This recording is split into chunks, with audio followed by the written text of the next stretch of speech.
Apologize for starting late, but we will call the International Falls Coochian County Airport Commission meeting for Wednesday, April 25, 2018 to order. Is there anyone in the audience that wishes to make a public comment at this time? Seeing and hearing none, we'll move to the minutes of the March 28, 2018 meeting. Very detailed minutes. Thank you, Joanne. Move to approve. Yes. Motion by Commissioner Nevenin. Sounds like the meeting I was at. I'll second that. Very good. Second by Commissioner Pavlik to approve the minutes. Discussion on the motion of the minutes. Hearing none, all those in favor of the motion to approve the minutes signify by saying aye. Aye. Those opposed, same sign. Motion is carried. Minutes are approved. Thank you. Go to the financial statement.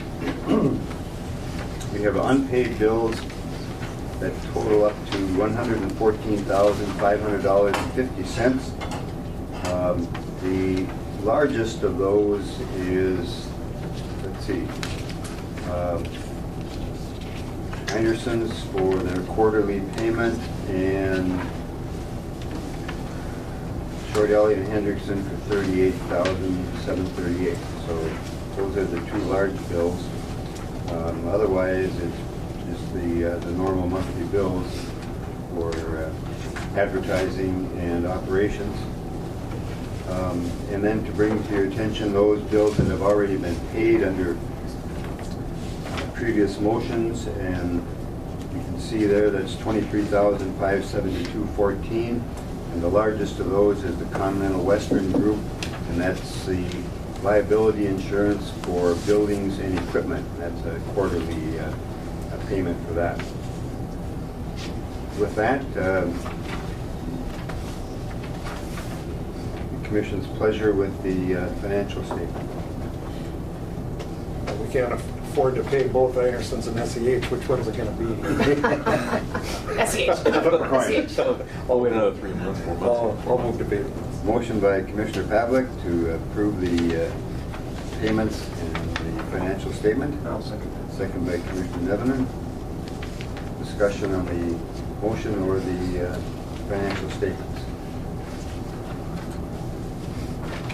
Hearing none, all those in favor of the motion to approve signify by saying aye. Aye. Those opposed, motion is carried, and financial statements are approved and the bills will be paid. Thank you. Then go to our engineer's report, and given that Steve is in here. Jump to the master plan, and then I'll see what I can find out with Steve and Okay, Bob. all right. Terminal. We'll Is it jump okay down with to the runway master plan update. So if Benita and Casey and John, whoever else was coming up here, I know we got lots to talk about. I put together a little report too, but I think they will cover most of it in their presentation. So, Benita, you want to come up? yeah, get up No, there. I will lurk back here. All right. We've got an extra I'll chair. let these guys go through the bulk of it. All right. Thank you, though. Well, there's an open chair here. I'm okay. And there's donuts and cookies. Everyone help yourself, please. The mayor takes good care of us here. They'll have to run first. Yeah. We don't wait for that. We just.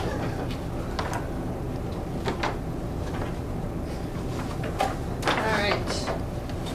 You want those lights off? Sure. Pass.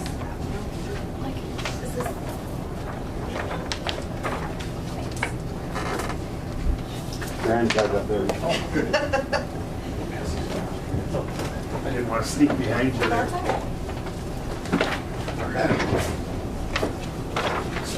All right, so we had a meeting last week at the McCullough conference, or right at the beginning of it, with the FAA.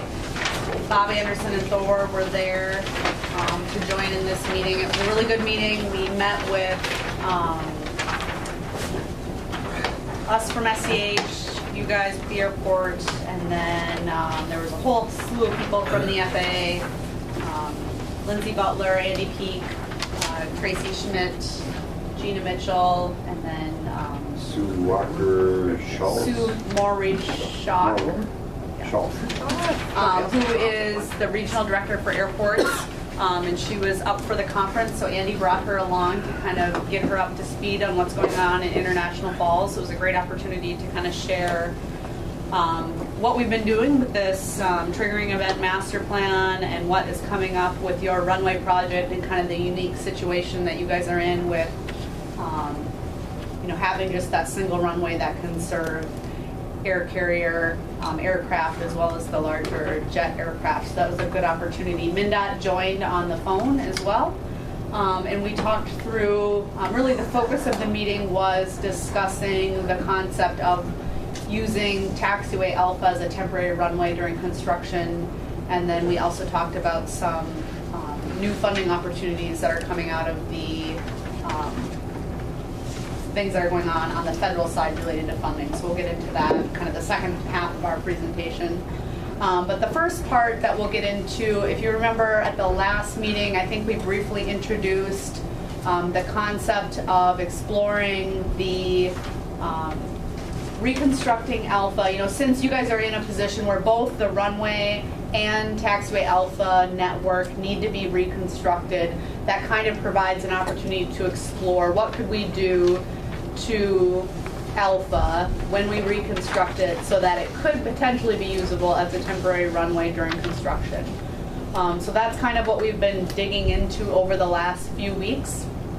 And this was a large part of our meeting with the FAA last week. So I'll kind of walk you through what we've been looking at and where we're at with this alternative. It's a little hard to see on the screen, but hopefully you can kind of see on your handout. So this would be for the center phase of the runway reconstruction project when there really is not an opportunity to keep, any runway open that could serve, the larger aircraft or any aircraft really when the intersection is closed. So the red area there on the screen would be the area that would be closed for construction and be under reconstruction. And then the temporary runway would be what's shown in kind of a blue shade along Alpha. What we've done is try to find a spot where 5,400 feet, which is the minimum length that SkyWest had given us for a temporary construction condition, and try and find where we could fit that along Alpha that would minimize the amount of tree clearing we'd have to do, because we would also have to provide for a clear approach and minimize the wetland impacts from any potential grading that we would have to do for the runway safety area. So in total, what we would end up with is it's a little hard to see, on the screen, but if you look at the inset on the figure that Sean handed out, you can see loosely, so the taxiway that we would build for Alpha will be 90 feet wide total, including shoulders, and we would need to build an additional 20 feet of pavement to the west side right here, because the center, we can't use the same center line of the taxiway. We have to actually shift it a little bit towards the runway in order to keep hangars outside of the runway safety area. So we would end up with a strip of additional 20 feet of pavement along Alpha in order to get a 100-foot wide temporary runway surface, and that 100 feet would be what would be required by the FAA. So this was kind of the original kind of first blush at what something could look like, and then we put together a figure that kind of talks through some of the different issues and things that we've been evaluating.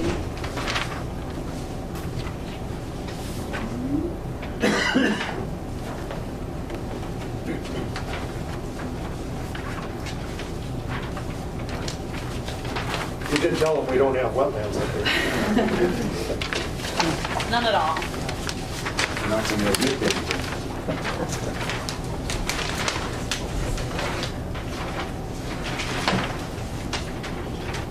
I kind of like focus that a little bit. It's off like about a millimeter. Yeah, just I don't know if there's a way to figure out.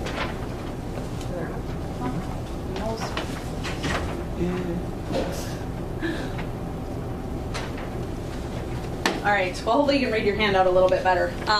So what we've done with this figure is to kind of put the different issues and things that we're looking into different buckets of types of topics. So first, we can look at all of the blue ones. These are things that are more what we've identified as standards issues. Number one, if you look kind of on the upper right-hand corner, right under the inset along the county road there, we would have a fence in the runway object-free area. And you can see the object-free area, kind of a dashed line that runs along there. Typically, the FAA would not allow any objects. It's called an object-free area. And any objects in this space, it seems like there is some potential in a temporary condition for them to allow structures, but the fence and the road would be a non-standard condition. So the fence would be right up against the construction area then? Not quite. So the fence here is just inside of the runway object-free area. Our construction area will be down here. Okay. And then this blue shade here would be roughly where the temporary runway could be. There also, so similar to there would be a fence in the runway object-free area, we would also have hangars right here under the number 2 that would be in the runway object-free area. We've shifted that temporary runway so that the hangars are just outside of the runway safety area, the RSA, because that is a standard we cannot modify. So there's no opportunity to have anything in the runway safety area. There is opportunity to have it in the runway object-free area for a temporary condition. Similarly, we have the apron area that would be within the object-free area. And if you look at the inset figure there, that's kind of a zoom up of the commercial service apron. That dashed blue line that's on kind of towards the bottom, that's the RSA, and then the dashed blue line that kind of goes along the front of the terminal building, that's the object-free area. So you can see here that we have an aircraft that would be parked in the object-free area. So it's not something we would typically do in a permanent situation, but in a temporary construction situation, it does appear that that would be feasible from the FAA's perspective. So that's the commercial aircraft and the apron. Also, there would be limited parking space for general aviation aircraft. We wouldn't be able to park any aircraft inside of the RSA on the apron area, so there would be limited space during construction. That would just have to be coordinated to figure out where everyone can park. Since the crosswind is closed, there would be opportunity actually to park aircraft on the north or the east side of the crosswind here, so that you would have that opportunity for parking aircraft to hopefully make up for some of the lost space. There'd be construction in the object-free area down here, which again is allowed for construction conditions, but just something to be aware of.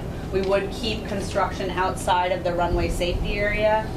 You can see that dashed line just outside of the construction limits.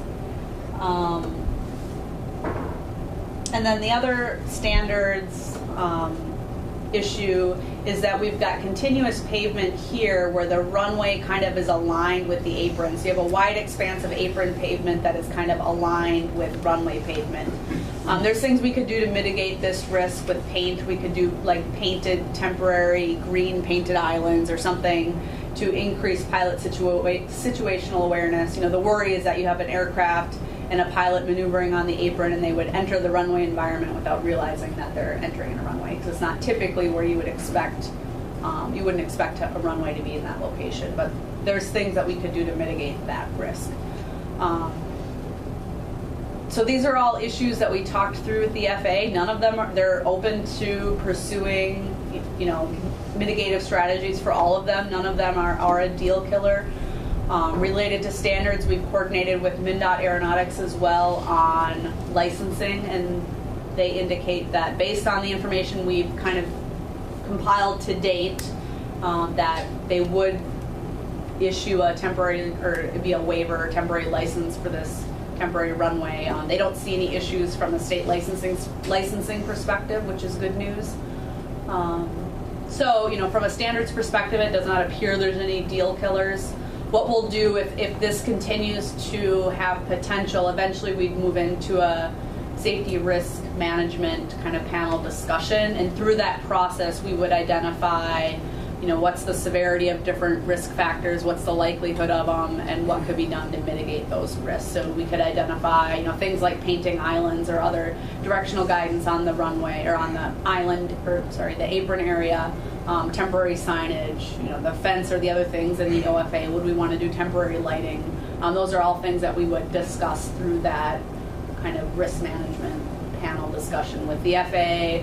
Other stakeholders would be invited to that process, the airlines, Einerson's, other tenants and users of the airfield would all have a part of that conversation. And the FAA would actually lead that discussion. They have an individual at the region who handles all of those kind of panel discussions for construction operations like this.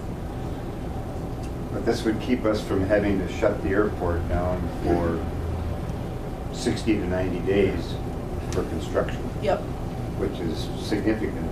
But if that's all gonna come to other issues on what are the impacts and costs and everything. Well, and we need to, yes, continue down that road. Yep. This would be, what, daylight hour operation? There would be no night operation? Likely no night operations. We could consider doing temporary runway lighting.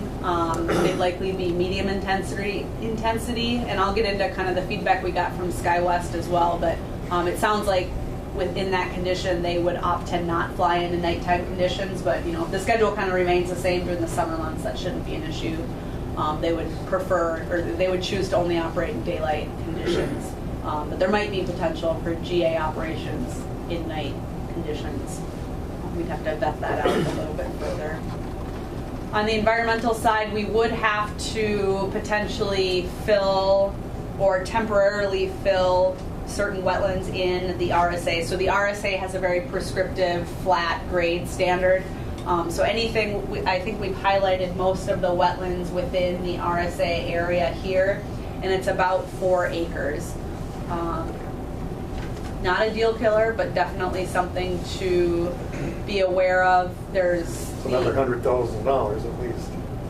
That's where that picture there, all those years ago, was 20 grand for 1 acre. Yeah. So what's 4 acres going to cost today?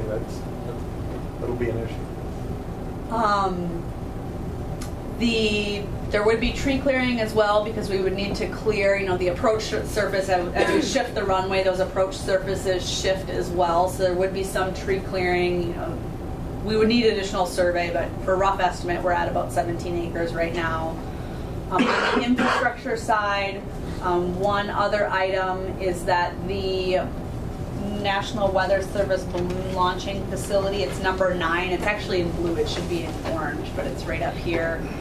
Would be within the runway safety area, where we really can't have any objects. So we would need to relocate that outside of the runway safety area, be a permanent relocation. We've coordinated a little bit with the National Weather Service already. The FAA has as well, and it sounds like there is opportunity to pursue relocation. There would be a cost for that, but they are open to relocation. Now, Sean, you had some of the conversations with them you want to add? Yeah, there'd be just a multi-step process, I think. You know, they're another federal government that's not the FAA. There's going to be, what they call reimbursable agreements, where you have to have a design effort and you have to work through their process of relocation. There'd be a site study that would have to be done to relocate that facility, and I think they requested within 1/4 mile of the terminal building, because their equipment is in the terminal building. So they don't want to get shoved off on a far end of the airport, because they need to access their facility and communications equipment. So Are they interested in sharing the cost at all? I don't think so. They actually just went through a refurbishment last year, 2 years ago. Put about 300 grand into the building. So, I think what they have now is adequate. So I think any move would be. They weren't looking to upgrade at the same time they did it. So Unfortunately not. Yeah, it was. Had this been 2 years earlier, there might have been an opportunity for that. But. Do they use that every day? It is used every day. Twice a day. Twice a day, isn't it? Twice a day. Twice a day. Twice a day. Okay. So I think there'd be a site selection, there'd be a design effort, and obviously the relocation of the building, which would all have to be done before the runway would go into operation. Your front yard. Your front yard. Obviously, I mentioned the 20 feet of additional temporary pavement along the taxiway. So for the full length, we would have to add 20 feet of pavement, potentially temporary runway lighting. We would have to find a new spot for contractor storage and batch plant. If you remember, with some of the previous phases, we had talked about using this location here, right along the county road, kind of between the county road and the taxiway for contractor storage and potential batch plant location. Obviously, that won't be an option for this phase if we did a temporary runway along the taxiway. So we've identified some locations, I think here, is that right? Yeah, right, Across the number is up, road. yeah. Or yeah, there, sorry. It's number 12 on your figure. So that space would be available as an alternative location if we did pursue a temporary runway. And then other issues, cost feasibility obviously is an issue with the additional costs. I think some of the feedback we had been getting in earlier meetings with the FAA is that they would not participate in much of any of these temporary costs. There might be some opportunity for tree clearing, which you would have had to do anyway, and some of the other things which you would do anyway. However, at the meeting last week, it seemed like there might be more potential for the FAA to participate in some of these costs. I think that's something we still need to vet out. But I would say my perception is that there might be more potential than we had thought previously. I don't know if you have more to add, or if Bob, do you want to add any Oh, more I about think that? you're right on. I think that's the exact words, that there is, I would even probably say there's a fairly strong potential that they will participate in that temporary runway. And it's kind of as they analyze the grant eligibility for it, a lot of these temporary runway elements are a result of an AIP or an airport improvement project. So since that project's eligible, these projects, like potentially relocation of buildings or whatever needs to be done is driven by the AIP project, there may be an avenue for eligibility. That's kind of how they're looking at it. And I think there may be some precedent at some other airports where they have done this, and so that kind of also allows the door to be open. Do they factor in lost revenue as part of the cost analysis? I mean, I think from a local decision, Right. you can, and I think that might be a further step. Casey might touch on it a bit. We obviously have the cost of these improvements, but the cost to the community, and I mean, you're looking at jobs at the terminal, lost revenue, business impacts. I mean, you can't, combine all that stuff together. That's a study that, I think we intend to do, once we get to a point where, this is looking quite probable, to make sure that, one of those other issues, the cost feasibility makes sense. and if I'm correct, if they do allow for the temporary runway, then they could do that, the entire runway in one season? Well, I guess maybe I could just jump on this one too. So the original phasing that we had the 3 phases: the north end, center section, and then the south end. And still, I think the way we're reviewing it is that it's still safer to operate with a displaced threshold. So if we did the north end first, it's still safer to operate with a displaced threshold, still using the main runway. So you would still have a smaller project on the north end at about 1,000 feet length. And then the bulk of the project would be done with that temporary. And I think the feedback also that we've gotten from the FAA is that doing the entire runway in one season is probably too much for them to fund in a single grant. So from their perspective, they would want to continue to break it up from a funding feasibility perspective, from how much discretionary dollars they potentially could have for a single project in a single year. So it wouldn't be dependent on whether we decided to do a concrete runway or a tar runway. That wouldn't matter as far as doing it all in one season or not. I don't think so. I think in both cases, the cost would exceed what they could do for a single grant. They have so much money that they were able to put out each year, and they need to spread that around, and we'd be getting more than our share. Whether we do anything or not, obviously we have more costs with SEH to research all of this, put something together. And those will be local dollars, of course. I just want to keep things in perspective here as we move forward, because these are big You're issues. sensitive to county dollars. I am, after what happened this weekend, it's got my attention. Well, and I put together a report about the meeting, and the very bottom paragraph is just the item that Casey and Sean are speaking from. what is the cost to the airport, to the FBO, to the community to have the airport closed down for 60 to 90 days? What kind of a story can we tell being an economically distressed community and further distressed by the action last Friday? And then what kind of political support? Congressmen, senators, talking to the FAA about what this means to the region and the community. So I think that's all something that we need to put together in a story that would help move this. But we don't have a story till we know the cost. That's right. And I think, your question if the FAA considers, those costs, and they do, but it's more of like what Sean was saying, that it's a direct result of an AIP eligible project that potentially is why they would fund this. I think, I was saying earlier how Sue from the region, the regional director, was there. I think that's really good. I think Andy wanted her to come to kind of hear the story of, the situation you guys are in, where you really don't have another option for air service during this runway reconstruction project for the center section. So it kind of helps, I think the ADO is doing what they can to help build the story for international balls regionally and nationally as well.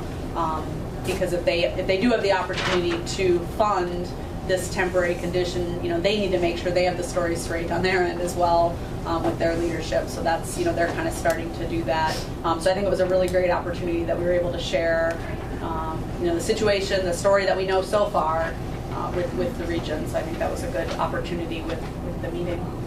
Quick question, Mr. Trick. Getting back to the 100-foot width for the taxiway when the project is done, does that have to be torn back up and reduced in size? There's some discussion on that. I think for aesthetics, you probably would. There's probably some opportunity even for maintenance and snow removal to have that extra pavement there. It would just have to be marked appropriately. The one concern would be environmental impacts. Your favorite topic. A lot of the impacts would be considered temporary under the construction of this, with the expectation that we're going to impact them, do our temporary runway operations, and then remove them and restore whatever impacts that we had. Those areas that do not have those impacts, there would be no reason to remove that stuff, but that's the main choice. I mean, again, in my mind, I see more costs there if we have to tear it up. Back up. It's something we just built, That's, Well, I have another question as well, and I know that SkyWest is listed here, they're part of the discussion. They ultimately would have to sign off and say, from a safety operations perspective, we're okay with this plan, right? I mean, Yep. so far they're comfortable. Yeah, so we've had a conversation with SkyWest. We can jump forward to that. They're open to it. They didn't have any showstoppers from their end. They said if the FAA from the Part 139 cert inspector would certify it to not have any issues from their perspective, then SkyWest wouldn't have any issues either. They would kind of follow in line with the FAA.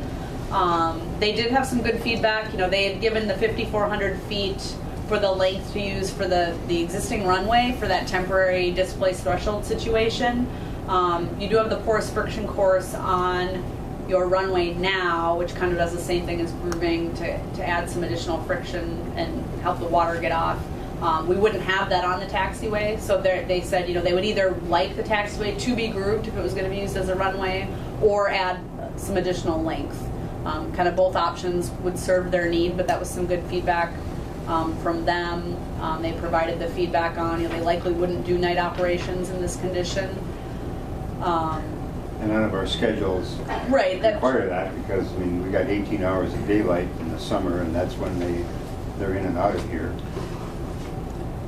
If I may too, the two entities, the two divisions of the FAA that have to be concerned with is, as Casey has mentioned, is the 139 side, which is the actual grounds, the airport itself. Whether the FAA 139 inspector / team will approve this. Then there's also the hurdle of the FAR 121 air carrier side for that group to look at and go, okay, we'll approve this. Okay, we'll approve this this usage of these conditions. So there are, you know, that in itself is a couple of big hurdles to see what they'll, and maybe going back to and just reviewing a bit. Of course, SkyWest is obviously very interested in keeping, you know, obviously they have literal skin in the game. You know, they're directly related to GAS funding, so they may be. Well, they are obviously 100% on board, but you have to see, you know, as this thing progresses, when we get to that 139/121, you know, point to see approval, you know, approval. Without the grooving, wet pavement, SkyWest, I don't know, did they say it or did the FAA say that might prohibit landing? They would still be able to come in, but their they would severely limit their passenger and cargo, you know, weight limitations. So it would result in a pretty steep decrease in the total number of passengers. So, you know, I don't think we would want to move forward with 5,400 feet ungrooved. You know, I think we would want to make sure that they can operate to their full capacity by either providing additional length. They said the number's probably between 5,400 and 6,000 for ungrooved. Their performance team is gonna get us that number, or we can pursue grooving the taxiway, temporary runway for 5,400 feet. And we would do a cost comparison to see, you know, what makes the most sense to do from a cost standpoint. Economics and safety, but at that time of year is when that passenger facility is full. Lanes are full. The other thing about the grooving and regulations versus practicality, theoretically, we would end up with a daytime VFR high IFR minimum runway. Theoretically, one could hypothesize there probably will not be a lot of rain in those conditions, obviously, and daytime. But that's not the way the FAA will look at it. They're going to require grooving, etc. So are there international flights that certainly come in during this time period after dark?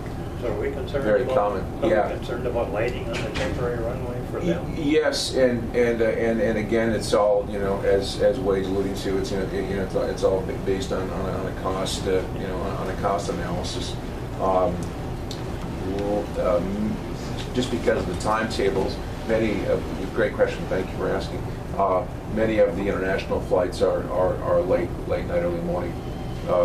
They're coming into the country. There are plenty of departures out of Europe to come into country, you know, early in the morning to get home, quote unquote, in the morning on the West Coast. And we have specific, you know, significant business and private. General aviation. Yeah, Sure. especially even on the jet side. Right. Utilize it a lot in the summer. The summer is when everybody's here. So yeah, great to keep it open. I need to see the figures, I guess. It's a very, very difficult to come up with a solution that has the least amount of downtime. A lot of For me, I want to speak for myself. It's not the cost, but the local share. That's what we have to be concerned about here. No question about it. So one more question. Sure. Do you have any heartburn with the fact that the temporary runway is as close to the apron as it is? Are you okay with that? Oh, absolutely. From that perspective, if we proceeded with the project with this design, I have no concerns because I'm sure the SEH team will require, at all times of construction that there'll be quote unquote ground control with the radios but good question. Yeah, we would be very careful, particularly in that environment. It's very active. That's the most active portion of the airport. So, And that's the advantage of that, what they call it, an SRM panel, but you get everybody on the table. You get, obviously, the local entities, and then you have the FAA, different groups of the FAA, the airlines would be there, and then you would identify all the things that, could potentially go wrong. And then you say, okay, there's an obstacle, like the fence line. How will we put red lights on those? So things like that to really identify what's out there, and then you have an action plan for each item. Sure. And SkyWest indicated they would, when they fly into airports that are under construction, they go through their own risk management process. And for this condition, they would actually sit down with their team and go through a similar risk management panel internally as well, in addition to attending the airport one. So on the airline side, they're definitely doing what they can to help identify and mitigate, the risks in these irregular conditions. Well, I couldn't make that meeting. I know Bob had given me the information there, but I'm certainly glad you folks were there. And I'm on the other side, I'm encouraged that they're willing to consider it and that they're talking about possibly some cost share. So let's see what happens. It's a process. Yeah. One other thing from SkyWest that we had talked about, obviously there won't be a parallel taxiway to this temporary runway, so we talked about the feasibility of them, turning around 180 and back taxiing, and they didn't have any concern with that. They said 100 feet is definitely tight for them to turn around, but they have airports that they fly into and they do that, so they said that was feasible from their perspective. So. Good. Obviously, the schedule would be different if we did do this. We likely would do the north end and then move to actually reconstructing all of the Alpha ahead of the rest of the runway, because we would need to get that taxiway work done first. We would have some flips in our schedule, just as another outcome of pursuing this. We have political costs on there, and I don't know if that's really the right word. Obviously there's evaluating if there's political support for the project, but I think this is kind of where we were going with some of that cost conversation. What is your local share of what you have to pay, and what are you offsetting as far as local costs for if you didn't do this? What's the cost in lost jobs, lost economic impact to the community from not having airline service? And then there's that residual cost that will last over time. If you don't have air service for a couple months, people do start to use other options, and what does it take to get them back to use your airport? Or people who maybe fly in every summer and now will choose, they flying to Duluth and gee, that was great, and so now they're going to do that. It's rebuilding your customer base and the things that you're going to have to do after construction. So there will be a lingering cost even outside of that closure window. So it's quantifying what that cost is and that economic impact. MnDOT has an economic impact calculator. I don't know if we'll be able to use it exactly, but trying to quantify what is the economic benefit of air service, of 60 days of air service to your community in the summer, and quantify what that is in addition to the jobs and everything else on the airport that would be impacted by a closure, so that you can compare that and have that information to make sure that this is something we continue to pursue. If you can determine if it makes sense for your community. We must have some comparables out there. Brainerd, Hibbing, Bemidji, they've all done reconstruction. How'd that go? I'd be curious to see what impact there was for them. From, if I may, on a level of the international traffic, the truth is that, and I just say this, we have worked very hard to capture that traffic. There was a time when you didn't have a Fargo or a Duluth or a Grand Forks, Billings would have, to name a few, that were in that competitive circle looking for the international traffic, and we worked very hard at going after these customers, personal visits in California and Nevada, etc., and Arizona, and so. They're out there, they're doing cost comparatives, they're doing cost analysis, and there's a reason why they come back is because of the airport and because of the team. Frankly, we provide them a good service, and of course the concern is that we lose them. That's the concern. We lose them once. Do they come back? What does it take to get them back? And that time frame of discussing. Over a multi-year, impact to phase 1, phase 2, phase 3, etc. Versus, as we discussed at the last meeting in Duluth about the possibility. I think that Casey alluded to this. Is that I asked the question about, with all these options, would there be a possibility of can we bank the monies? Can we bank the monies and can we do a runway in 60 days? Can we get to and Benita and her team have been working hard at seeing if we can get that done. Again, there's this funding cycle. Most importantly, I believe there's a local share, obviously, on the 95.5, etc. So, yeah, it's a complex equation. It's not easy. 60 days, then one never fails, it'll probably rain for 30. Sure. And then we get extended. Sure. And part of that, I think part of the economic impact study too, the uniqueness of this area are the outpost camps, right? It is the resorts in Canada, and you know what effect that would have on the flying, et cetera, or the driving lodges, correct? Yep. But yeah, so yeah, interesting. Fix all this and get back to us. With all good news. Yeah, we'll try. We have obviously the safety risk. We've talked about that with the SRM panel that we would do. You know, hopefully all of there are risks in any construction situation, and hopefully we can mitigate all of them out. But that's something that we'll continue to dig into. Environmental assessment. It appears that we will not have to do an environmental assessment. That's kind of the direction we're going. Probably more of a detailed categorical exclusion type effort. There's a new permit with the Army Corps of Engineers where in the past some of the transportation permits did not specifically include airports. Now with the revision, I think this past February, they have an opportunity where airports are included in a permit type that's a little bit easier to move through. That used to be kind of reserved for certain transportation projects with linear ditches. You know, it was made for, you know, think of like a highway that's going to have a linear ditch system along it. That likely was man-made. Obviously runways are very similar, but until this year, airports had not been included in that. So now they are included, so that makes the permit process easier, which also now doesn't trigger us into an environmental assessment. So good news there. We would still have to do a wetland permit. Sean was alluding to, you know, some of these wetland impacts hopefully will all mostly be temporary impacts. So if we can restore the ditch systems or whatever area we are impacting back to the original condition, we have a lot less mitigation that we have to do. It's a lot lower ratio. You know, it might be 0.25 to 1 rather than 1 to 1 on those acres. So that would be really good. It would reduce the cost of those impacts. So that's something we want to, where we can, try and have just temporary impacts to wetlands. There might be some monitoring or things that we would have to do post-construction to ensure they return to the wetlands.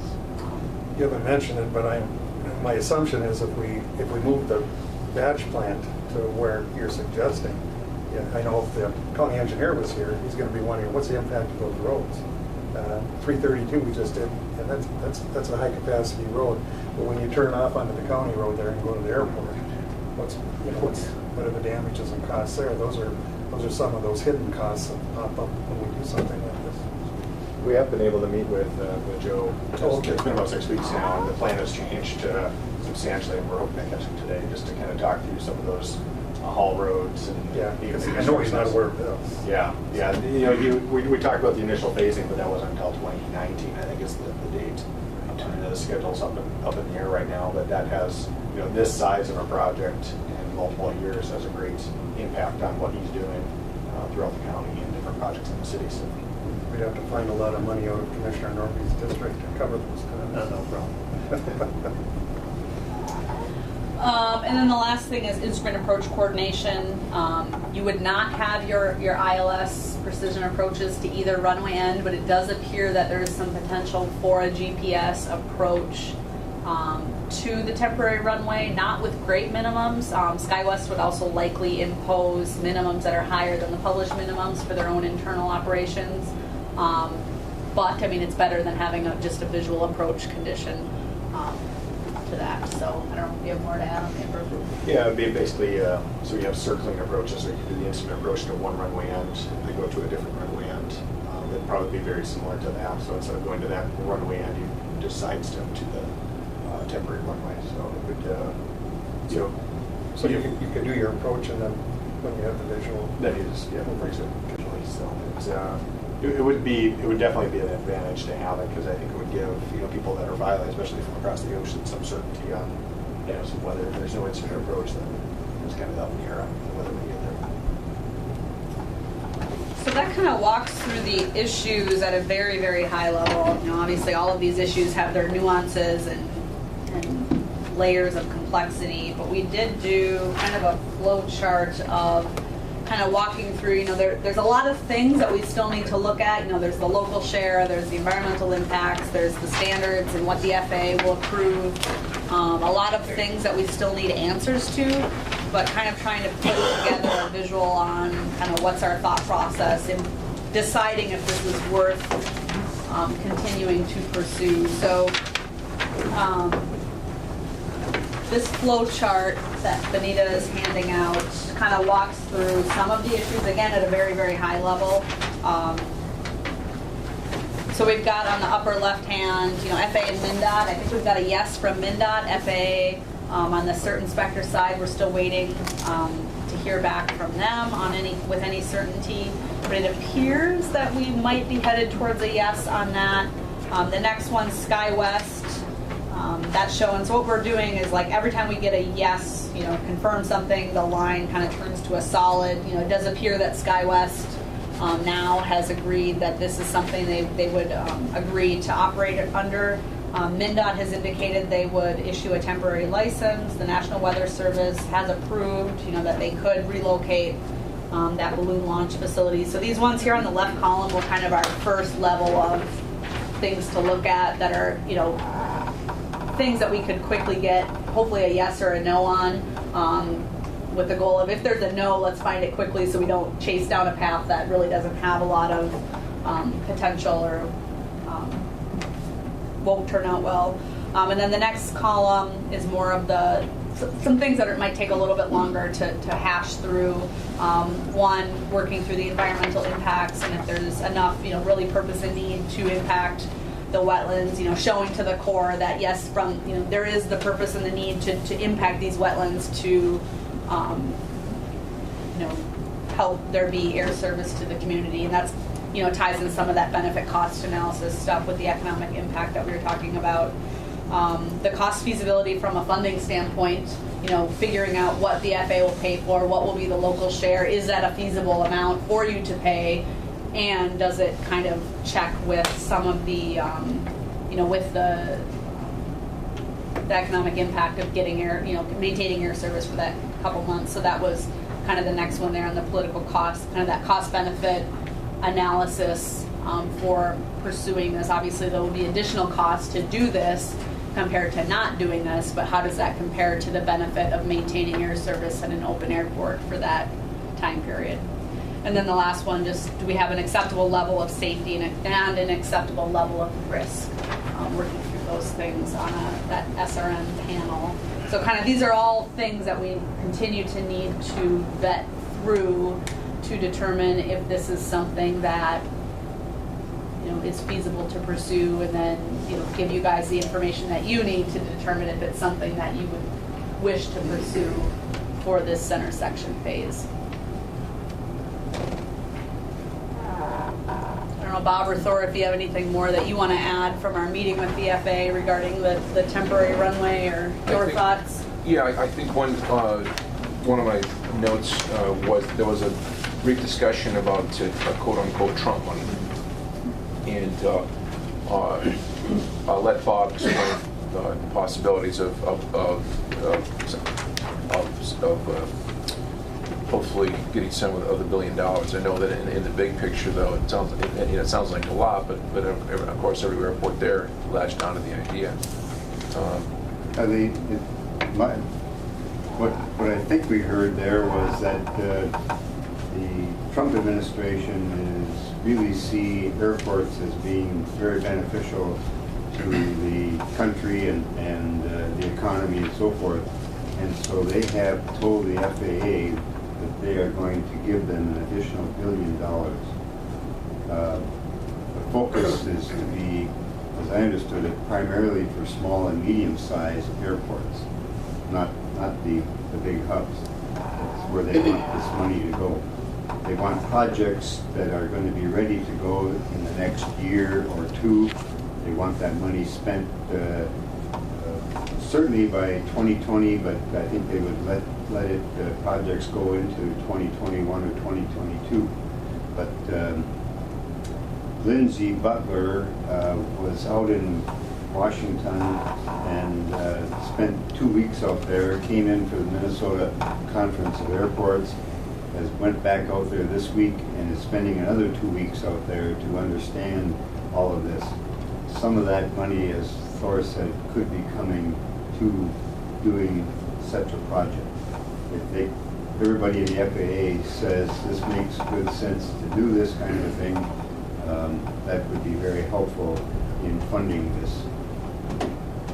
Problem is, we don't have a state congressman or senator that really can communicate with Trump or the administration right now about, disparaging of the whole different world. Well, it sounds as though the money's kind of in the FAA's hands, and they just want to see projects being done. So the FAA I think that's the number one that I got out of it. So the FAA would make the disbursements based on? Yes. Okay. I think the other benefit to it is what it does is it frees up discretionary dollars, which our local ADO has a lot more influence for where those dollars go. Yes. So if these quote-unquote Trump money goes elsewhere, now they have discretionary dollars that had planned to go elsewhere. Now the FAA can kind of say, well, now we can use we can use this money elsewhere. So it has that added benefit. Good. Yeah, so I think AIP typically gets about 3 point something billion every year. And then they had a supplemental authorization for a supplemental appropriation for an additional $1 billion. So it's a pretty big, additional. And they're even talking about maybe a second $1 billion coming their way. Wow. I mean, so they really are onto airports and the projects. And that $1 billion will be spread, throughout the country. They want it spread throughout the country, so it appears, and I think what the ADO is thinking, and they're still looking for guidance to come down on this too, but that money will kind of be distributed in chunks to different ADOs throughout the country. So the Minneapolis ADO will get a chunk that can be spent in Minnesota and the Dakotas. So they're looking for projects that are ready to go.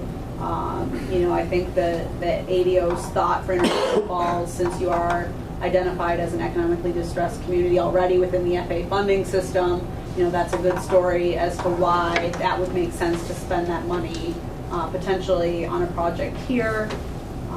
And we've got a project ready to go. Yeah. We're strongly into the planning stage, and I have to tell you, I really, I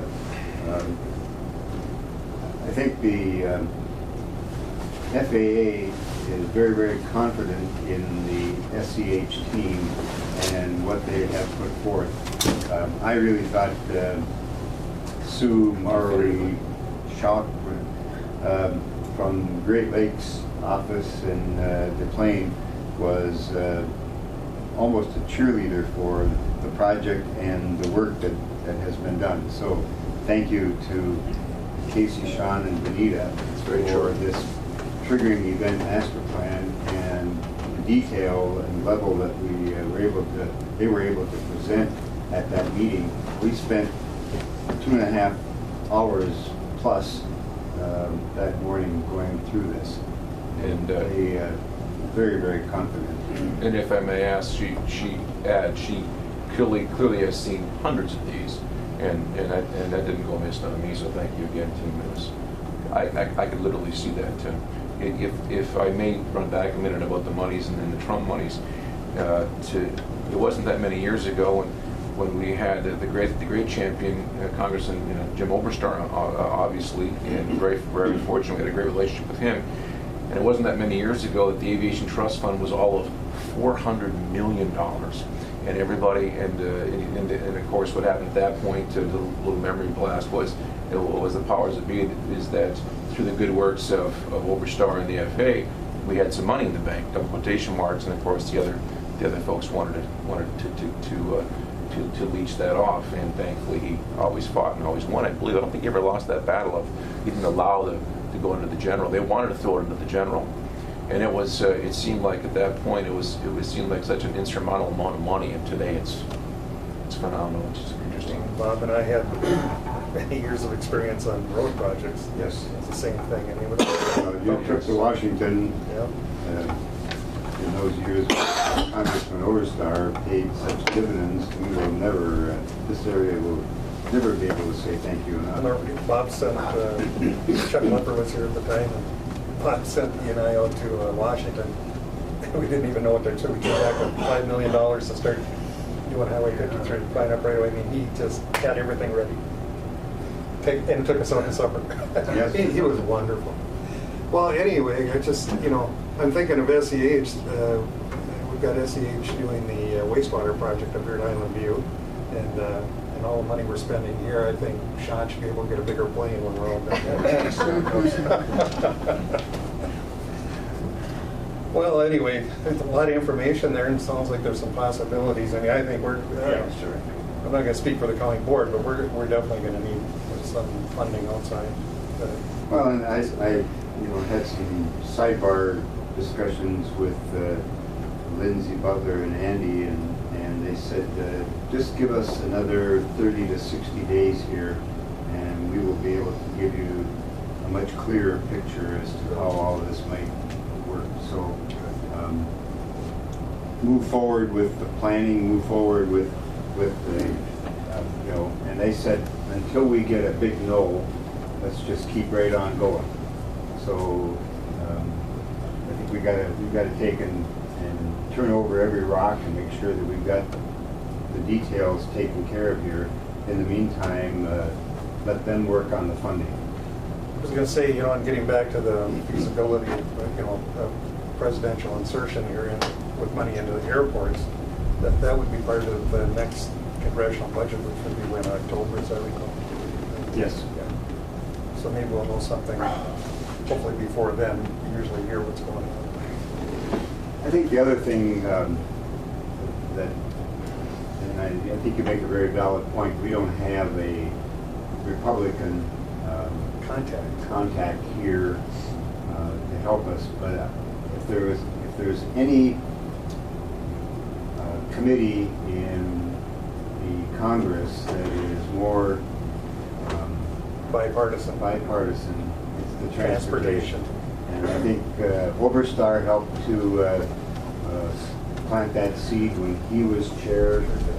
Schuster, I think, has continued that for the most part as chair.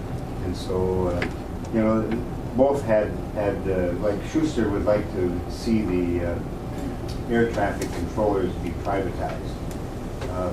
He gave up on that this year, and that has moved the omnibus transportation bill forward.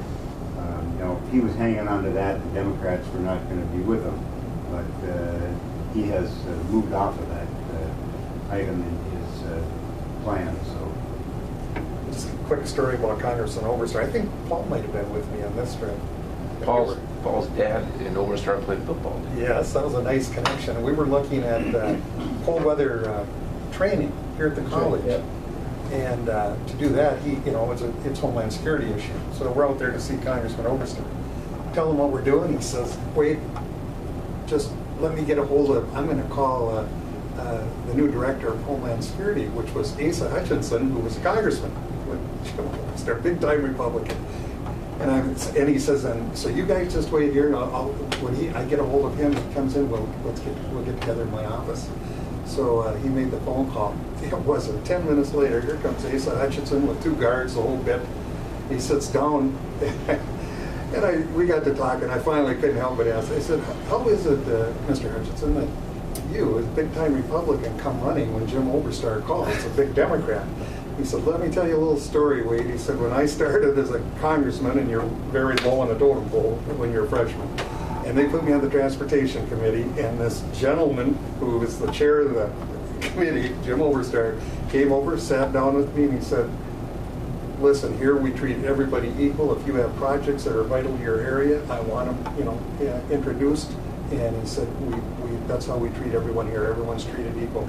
And he said he put his projects in, Jim got them done, and he said that's why everyone respected Jim Oberstar. There was no partisanship whatsoever. He ran it as an equal opportunity. So he said, so when Congressman Oberstar calls me, I come running. Forget that. And you just don't see enough of that in Congress. It's a shame. Jim Oberstar had the touch, and he did the right things. Quite a guy. Never get over him. Total loss. So I guess, Bob, kind of to you were saying, Andy and Lindsay kind of requested a little bit more time to kind of figure out, hash through kind of their own internal guidance. The FAA is still developing their guidance on how they're going to be using this $1 billion. But we did kind of start the conversation of, how could we potentially use some of that money? It will be available to be spent over many years, kind of through 21, 22 potentially. But it seems like they do want the money, of the $1 billion, they want the money used fast and obligated quickly. So they would like to have, for the airports that they would potentially give some of that, Trump money to, they would like it to be obligated this year. So we did start kind of a conversation of what opportunities, what options does International Falls have to move forward with a phase of the runway or taxiway project that could potentially use some of that money. So I'll let Sean kind of talk through maybe some options that we talked about. Sure, and this is very similar to the phasing that we've done before. Option one is just completing the north end, 1,000 feet, the runway to be open with a displaced threshold, so no impact to air service, no impact to a runway closure. This is pretty much what we've been planning all along. The one change would be the year that it's done. So I think we had planned to do this planning study, design over the winter, bid it, and then construct in 2019. The way the FAA is leaning us to is they want us to design it within the next couple months, bid it, get a grant this fall, construct it next spring. So this is all happening very quickly, but that's the springs that come with that money that they're having. So that's option one. We also said, okay, well, if there's a lot of money, if the FAA is willing to part with a lot of their so-called Trump money, maybe option two is better, because here we have the main section of the runway. This takes away the whole temporary runway. Obviously, if we start right away with this runway option, reconstruction option, we don't have time to build the temporary runway. So this option is probably most viable if, on Casey's flow chart here, if one of these say no. If we can't get the temporary runway to be an option, then let's just get it done. We got a good story. We got all this extra money from the FAA. And then option three, I think, is kind of just an alternative that we explored, and this is just prepping the taxiway for the temporary runway, doing all that work. It's definitely not the priority. The pavement on the runway is in worse condition and a higher priority. So I think we're leaning towards option one, just getting the feedback that we've gotten from the FAA. They've indicated, the amount of money that's available, and it's the under $5 million amount, plus or minus. Nobody's really saying for sure, so we don't know. So that kind of takes that option two. That's a big bite for that amount of money. You look at the total there is about $15 million. So the number, the north end is about the right side project for the amount of money that the FAA is projecting to have available. So that's kind of the direction we're leaning. I don't know if you have anything. No, I think that, and the other option, 1A is just the north end, and obviously 1B is the north plus on the taxiway. So I don't know if you've got into options to do alternates or right. Yeah, and I think have options to maximize the money. And as Bob mentioned, over the next 30 to 60 days, the FAA is really going to be able to give us a lot of direction on what's available.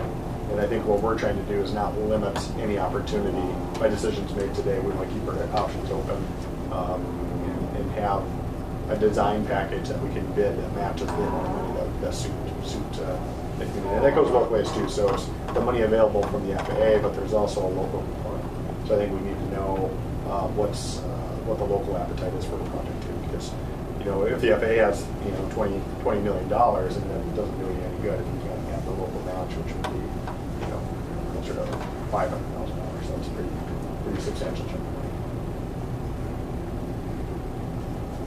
Line can pay that for. Well, then I think we're looking at multiple years here. This isn't going to be a one-year project. This is probably going to be 2 to 3 years to see this through. So, if the cost locally was $1 million,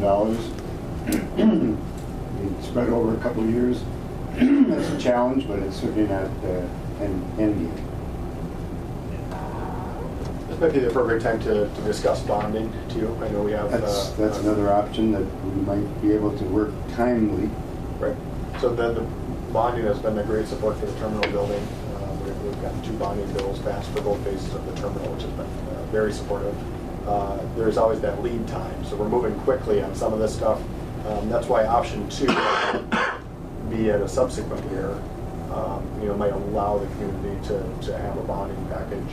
And I know there's more political things than anybody can control in this room when they have a bonding bill and what year they have it and what's included in it. So it's, I think that's an option. I think that's, if we can make that work, that's great. But I think there should be a backup plan just to make sure. We actually have bonding representatives with SEH, and I think at the appropriate time they're willing to come and discuss with the group. I think right now it's so we're, until we actually get a plan and a schedule, and we're doing this subsequent years, it's so premature to have them here. But we're ready to bring them out and give you the facts from the bonding committees and the likelihood of a package. Well, a lot remains to be seen. Just talking $1 million doubles what the county approved to put into this project. Would double our cost, and we would have to go backwards more to get that approval. I'm just well, no, using that as a number. This is a separate project from the terminal, so you're talking $1 million for the terminal. Now we're talking the runway. And MnDOT is going to put some monies into this also. We don't know what that would be. And if we could get, if we had to go get $1 million in bonding, it's probably got a much better chance of getting that $1 million. Well, again, I'm a big supporter, I'm reasonable, but doubling the costs on reconstruction of the airport, when there is a political side to this, especially for Wayne and I, because we have three other airports in this county. We've contributed virtually nothing, and they would really like us to help them out. We're a partner on this one, which I always explain, but here again, putting that kind of money in, I think they're certainly right when they ask, can you help us out too? So those are things we have. They'll be back at the door.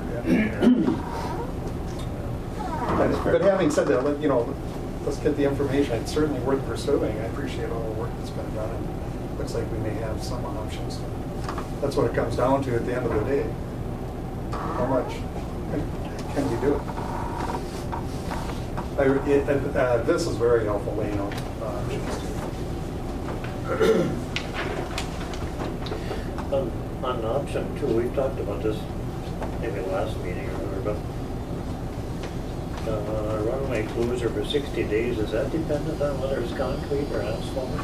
It's, I think that's scheduled based on a bituminous asphalt. Oh, it is.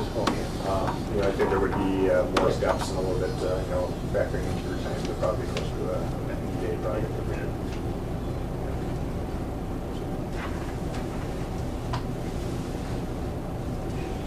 Well, we need our airport, that's for sure.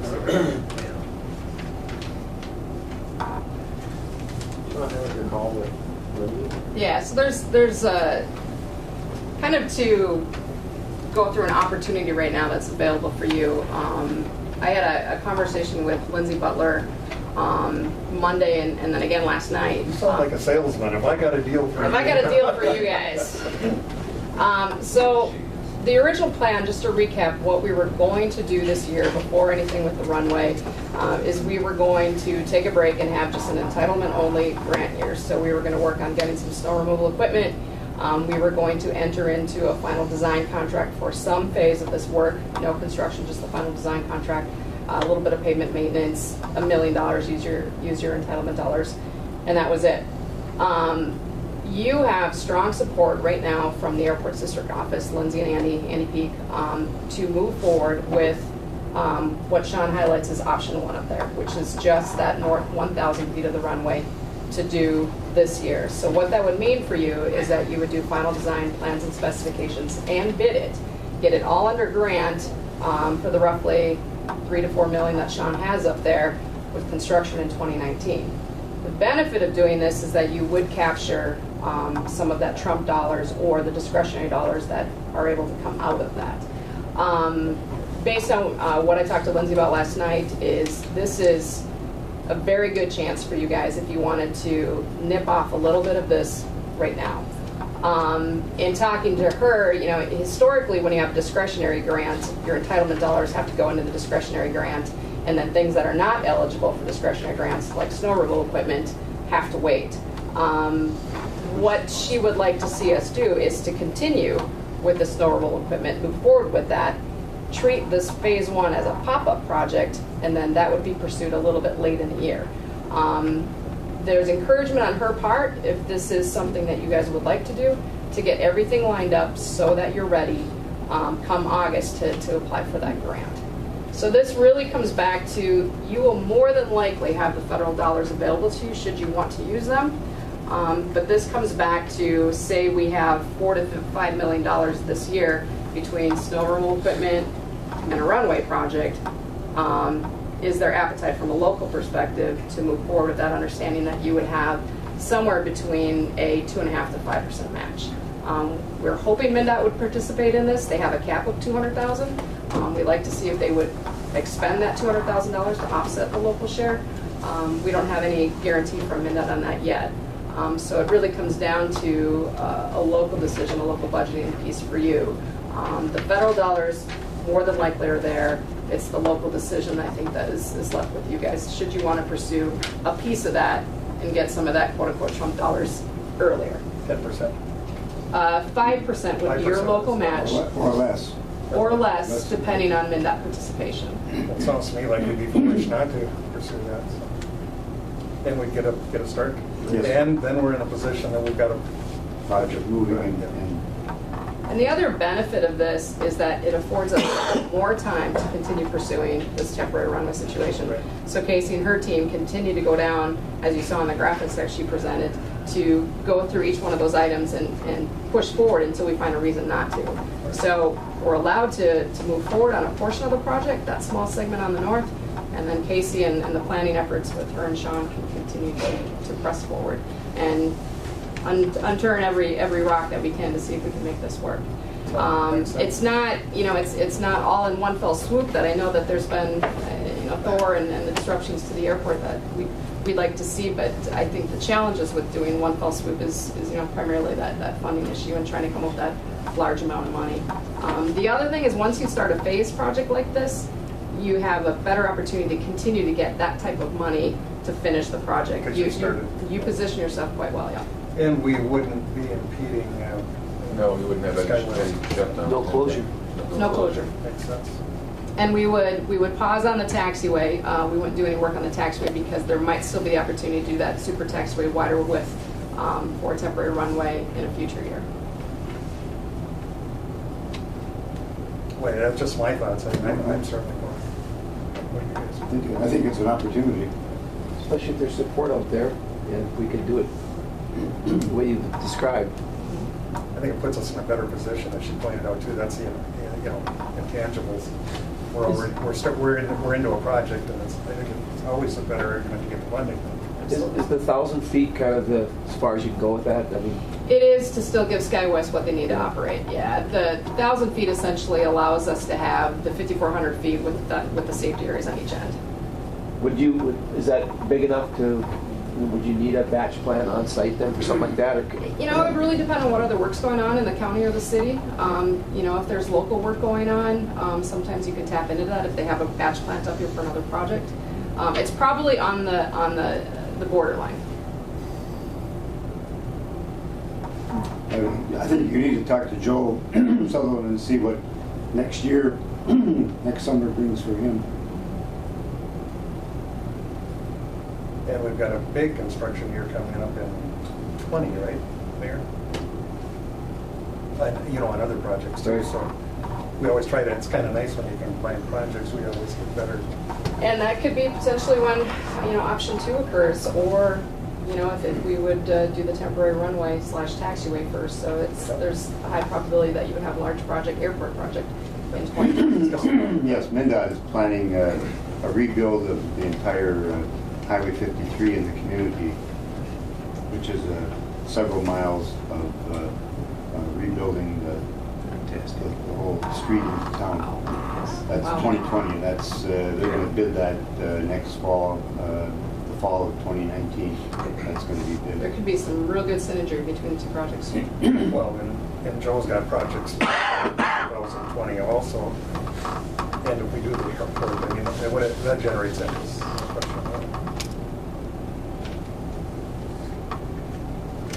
Sounds like a plan. So if that, That's- so there's What else you got? one more thing. What do you want us to do in that regard? Yeah, so we need to get ourselves prepared. One of the things that you have to do, SEH is under contract for 5 years. Right now, we're roughly at 4.5. Under this scenario, You guys are get- gonna have to really hurry though.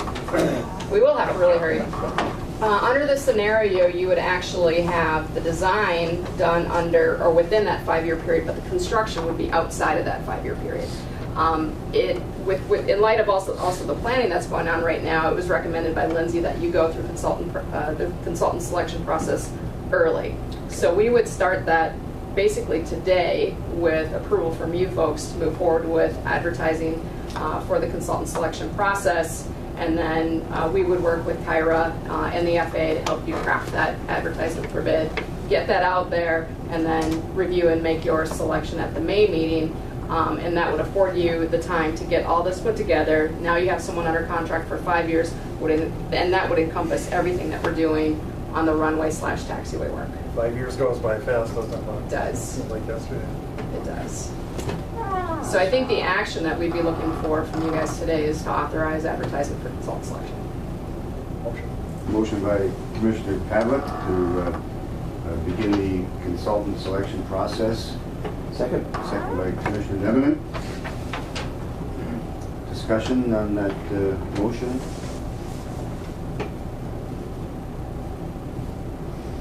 And so we would, at the May meeting, again, we would be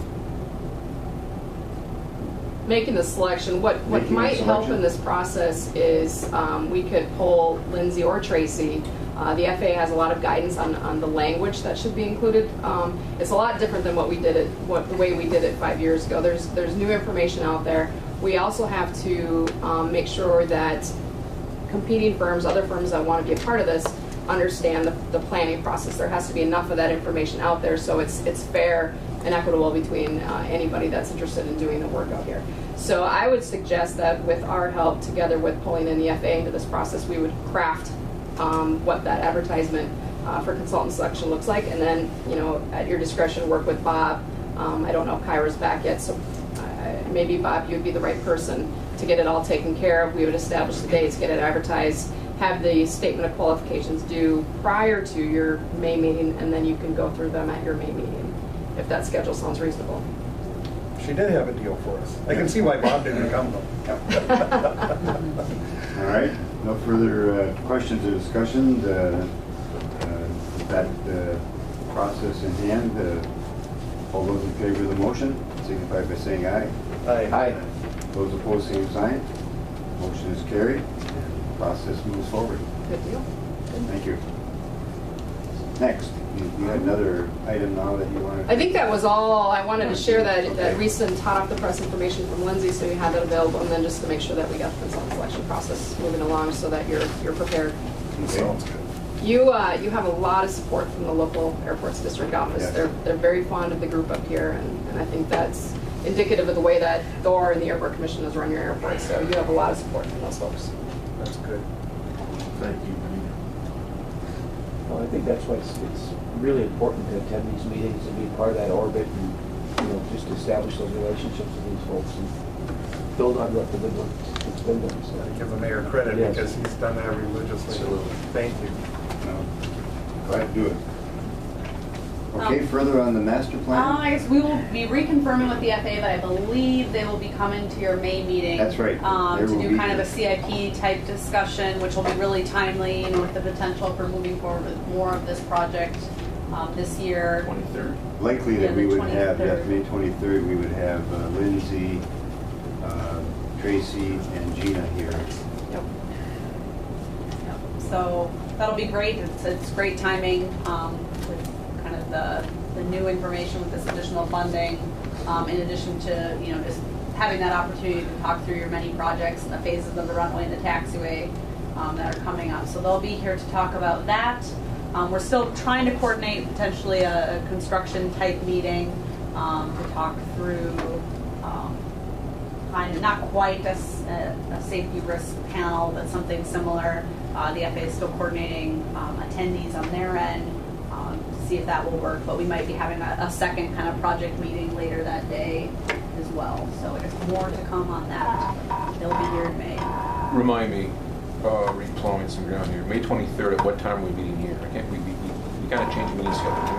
What I did we think do? I think we said 8 o'clock. 8 o'clock? 8 o'clock, starting here, then an airport, right? Yep. Okay. I guess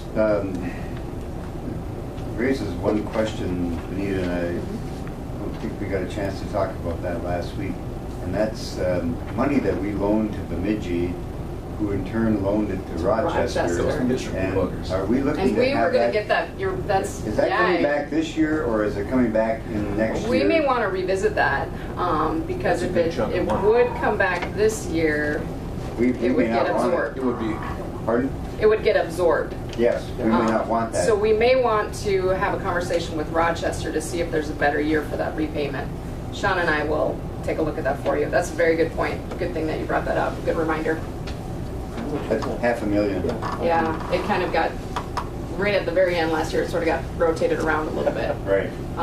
But the intent was to have it returned this year because we were originally planning for a non-discretionary year. Yes. And so that just gave you more money to work with.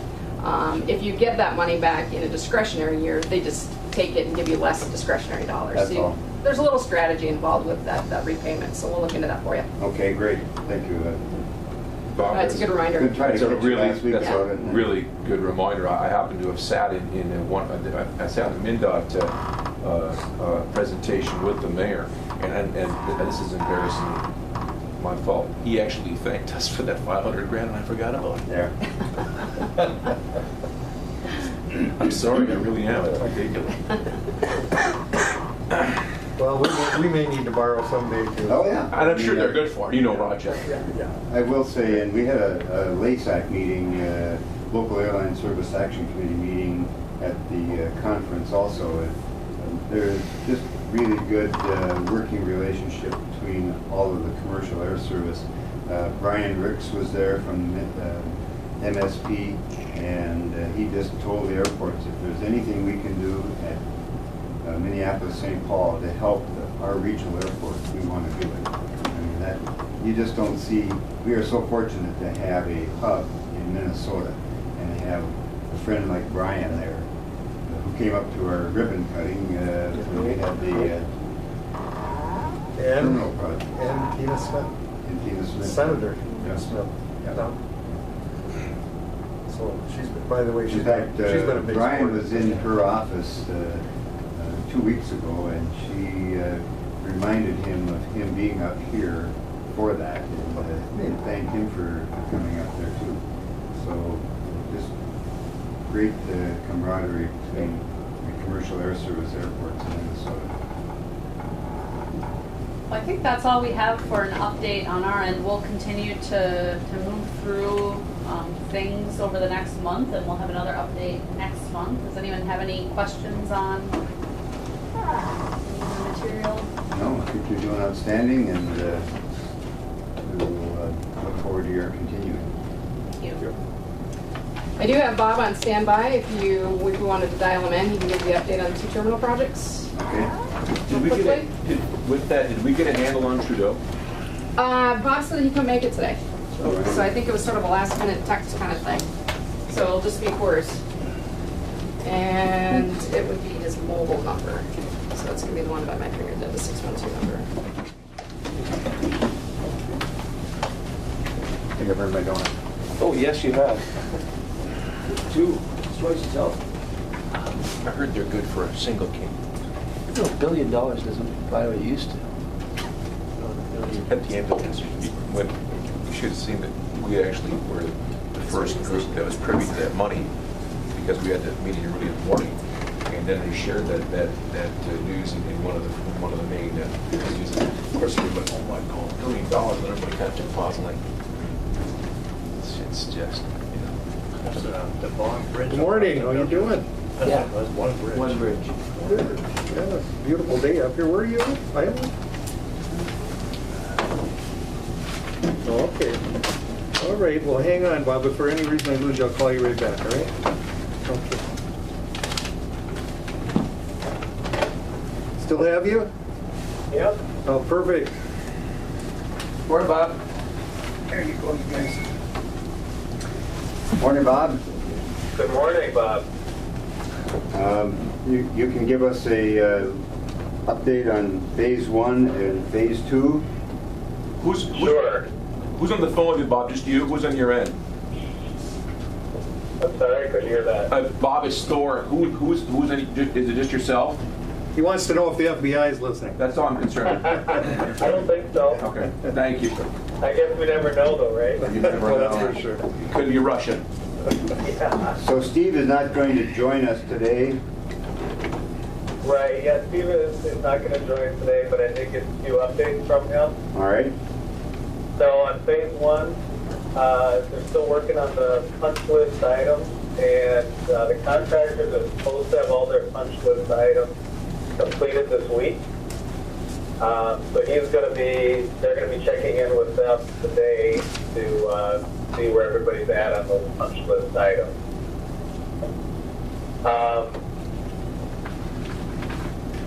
That's about all I have for phase 1. The only other piece I was wondering about is, have you heard back from the FAA on the withholding of the 10%?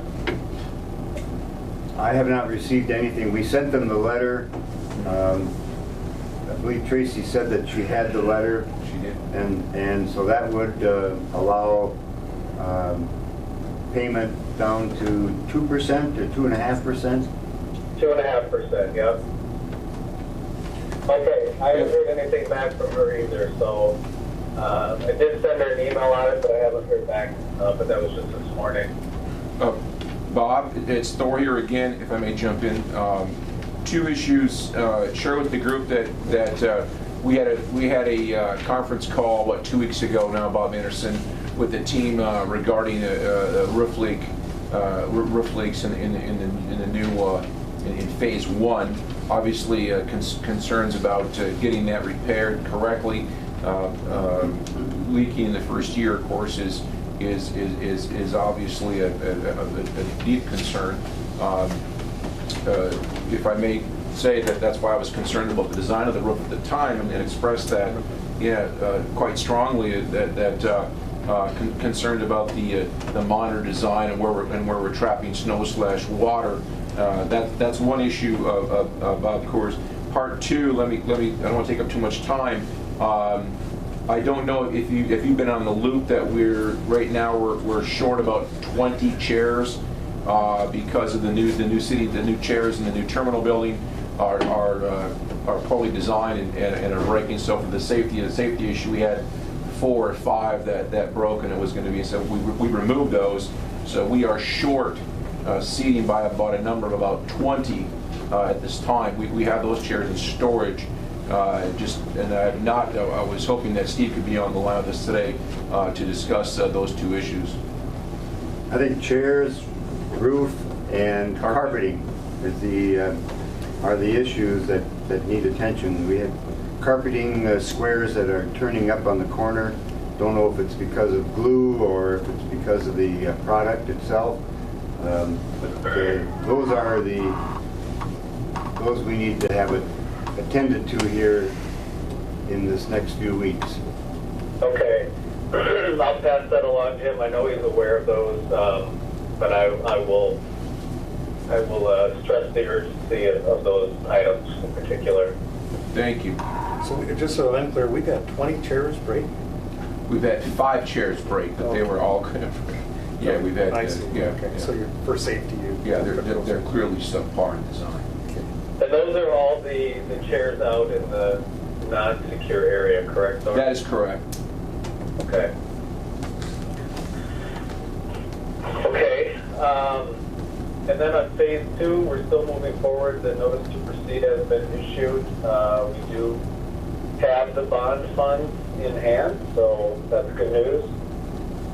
Now we're just waiting on the ordering of some parts, and of course the frost to come out of the ground before we can start. But the anticipated construction start date for phase 2 is around the beginning of June.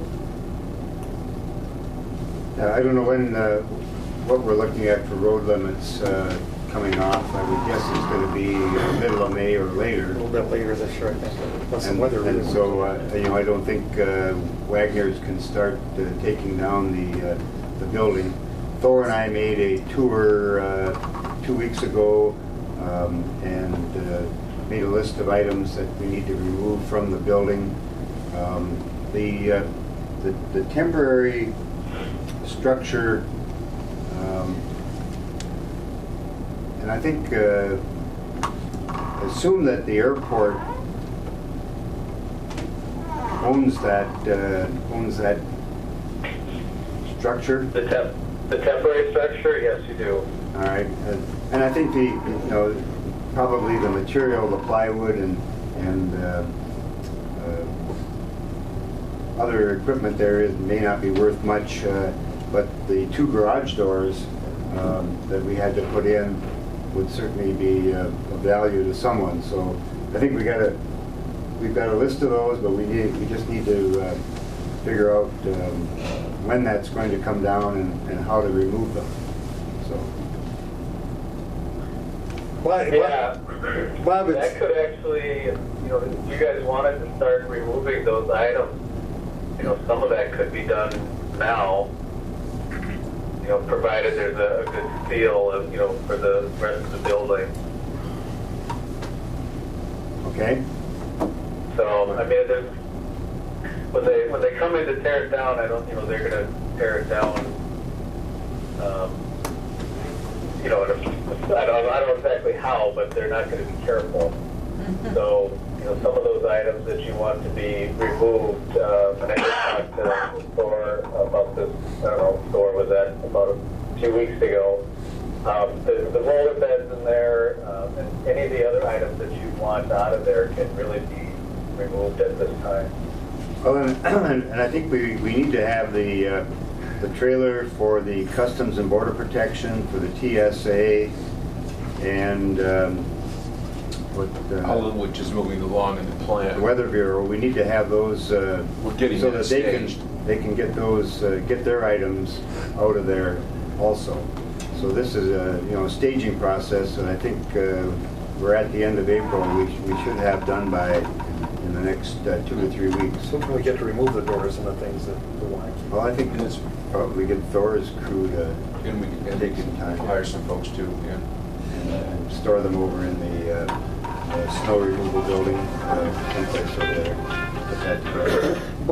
Bob, just one other thing before I forget is when they come up to look at that roof, will you make sure that they're in contact with Thor? Because Thor raised that issue several times right here at the board, and he was the one who obviously had the insight to know that wasn't going to work, and we need to solve that leak. Yeah, it's very concerning. It's the first year. I mean, it obviously is going to, quote unquote, it ain't going to get better in time. And to your credit, you said that's not Yes. going to work. Yeah. It looked good. It looks good. Stacks. But anyway, we need. Thor's been in the loop so far, but yeah, if they come up to do any Sure. work on everything else, then we'll contact Thor. Thank you. And to have to rake the snow down every time there's a snowfall. It's crazy. That's not an, yeah, those aren't up, exactly. Yeah. So we've got to come up with something that's going to work there. We're gonna promote Thor to head designer here on that roof. So. Thank you. Head shoveler. Yeah, I'm going to be a flag out of the SEH team. We've got a job for you. All right, further on phase 2, Bob, so you haven't had any contact with Wagner at this juncture? No, I haven't. Okay. No. Steve has been doing all the contact with any of the contractors. All right. All right, we'll get with Steve then and find out when Rick is going to be up here to help coordinate some of this stuff also. Okay. What I'll do is I'll contact Steve right after this and make sure that he puts it together in an email and sends it out to you. Yeah, if he can't be up here, I'd really like to have Rick up here to work on the carpet and the roof and make sure these contractors are going to get these items taken care of. Hold that check. Yeah, I agree. Good idea. Okay. That's all I have. Okay, very good. Thank you. Yep, thank you. You don't need to continue with us. You're going to get a hold of Steve, so. It's easier to talk about you when you're not listening, so. Thanks, Bob. Thank you, Bob. Thank you very much. Thank you. We learned that at the county board. That's right. All right, I think we're through with engineering. I think so. I think that's probably enough for you guys for a day. Thank you. There being no listed old business, unless there is some. I think we've talked about the issues of the terminal already. New business. We'll go to the manager's report. Yeah, a lot of it was covered through our meeting today. Just a couple of quick things. I thought the McCoa meeting went very well. I definitely feel the same way Bob does. Is that the FA? They're in the past it's been difficult. Frankly, they're cheerleading for us. It appeared to me they want to help. So that's very helpful.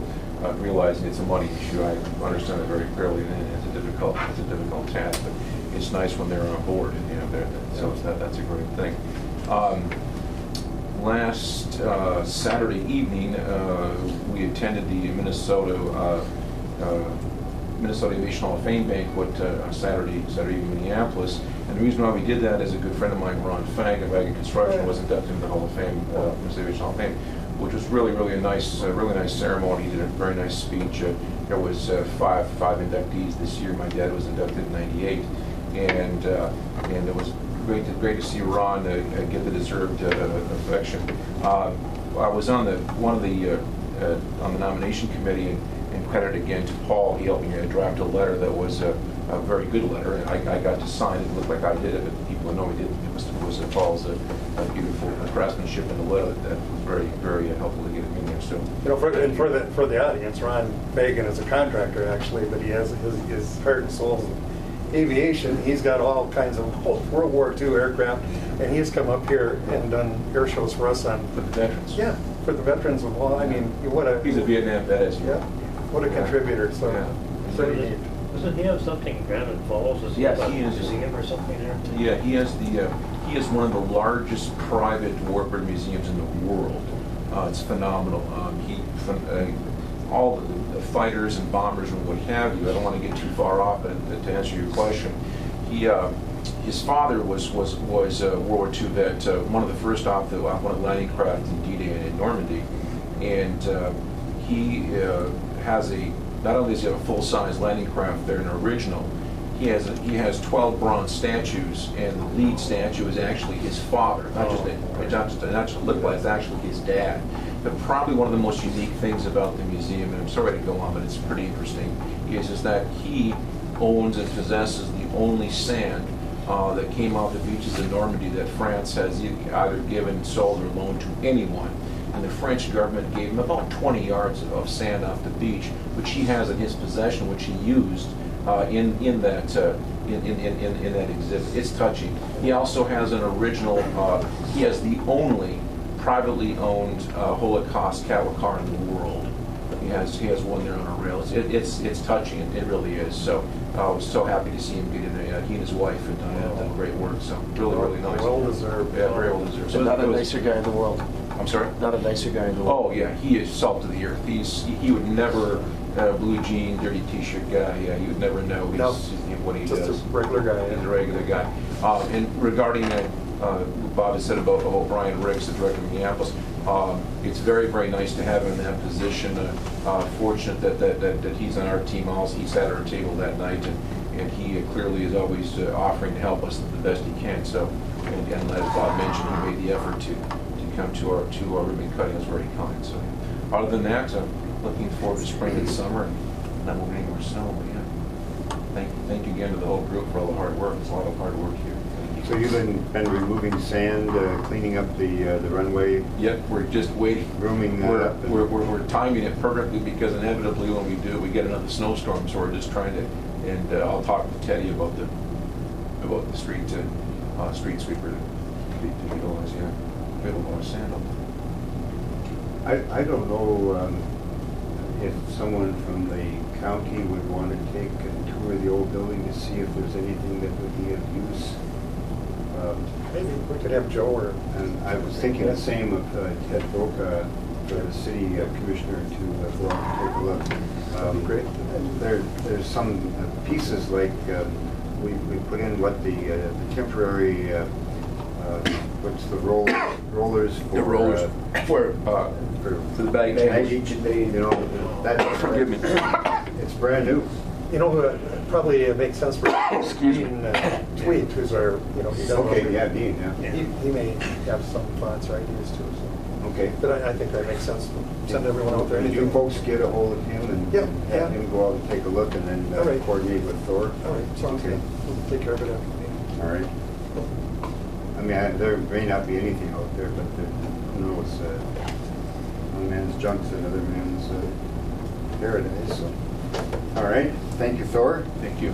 We'll go to the secretary's report. Thank you. Terminal bills, there are no bills this month as they are working on closeouts. Phase 2 contracts, Kyra received an email from Chelsea last week requesting a copy of one of the Phase 2 contracts. She said she sent them on April 12th. Kyra's emailed her several times and left a voicemail tracking number, and so they haven't found anything yet. So she's going to ask Steve to follow up with that.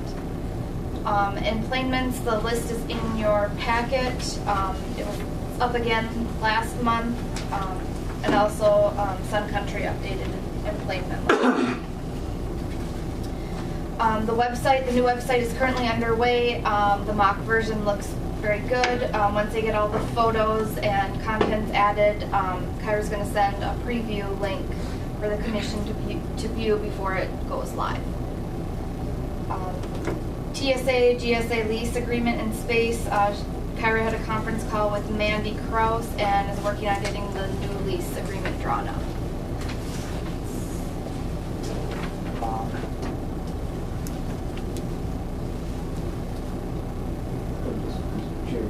Please.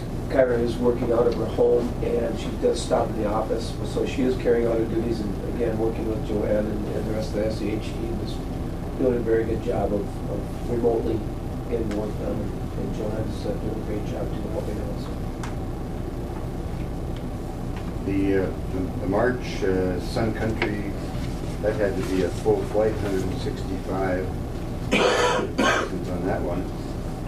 They didn't forget that the customers up here, they came back and thought Oh, yeah. that was good. They got back home. Yeah, those folks in Mexico that got No airplane. Oh, God. And we have flights scheduled in May and June with Sun Country. Am I understanding? I believe so. Okay. Which is All right. a tough month to sell. Jenny, you got something Oh, I'm sorry. for the commission? Come on. To interrupt, I was just thinking maybe we might just want to give this. Have a seat. Thank you, Jen. I have one, and I haven't followed up yet, but I had one call from a individual who goes regularly on the Sun Country flights to Laughlin, and said that here they do not do pre-assignment of seats. It's just when you get there, yeah, you just grab a seat. And they said that's not the case in Laughlin, that they all have assigned seats When they come back. coming back. And wondering why we don't have it here. I don't know if it's because we're not connected to Sun Country, or if it's the what is the firm, DGS? DGS at the airport. DGS. They're not doing the They seat would- assignment? Or- Yeah, they would not, DGS would not have a factor in that. That would be a, That would not be their role? that would be a SkyWest Delta factor. Okay. Yep. So I was going to contact Sean and Steve down at Brainerd and Range Regional and see what they're doing, if they're doing reassignment or it's just come for serve. So we'll follow up on that. I have that one take care of. Further for questions for the secretary? Good numbers. Every airport is seeing an increase, so life is good in the transportation world. Thank you, Joanne. We'll move to reports from members. Commissioner Padwick. Well, I don't know if you've all got a chance to look at this interesting information in here. This is I made a copy of that. Appreciate that. And then the employments, I think, speak for themselves, but obviously, the things we've been doing to improve air service here, them being, and when she mentioned employments, my first thought is, okay, if we do construction, and the airport's closed, these employment numbers are going to go down. That's another factor in this. So, Yeah, that's precarious. Yeah. Yeah, there ain't nothing good about it. So there's some unintended consequences here that that's- it's been a lot to think about. We talked about that too. If there's any way you could get a May start on that, Oh, you know, absolutely. because it's the busiest month, July, August. Absolutely, July and August. And employments are critical, you know, for the other things we do. But anyway, other than that, moving forward, I appreciate all the work that everyone's done, and we'll see what happens. We're moving forward, one way or the other. Thank you, Mr. Chair. You're welcome. Thank you. Commissioner Norby. Well, just thinking about these employment numbers, the critical employment number, is that a year-end total?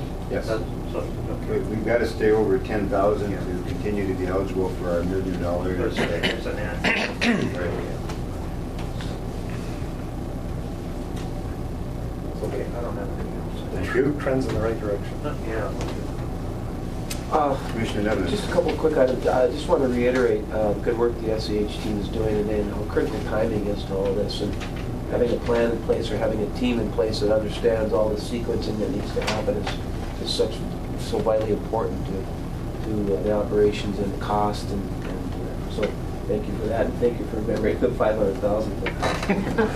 That's a great, that's fantastic.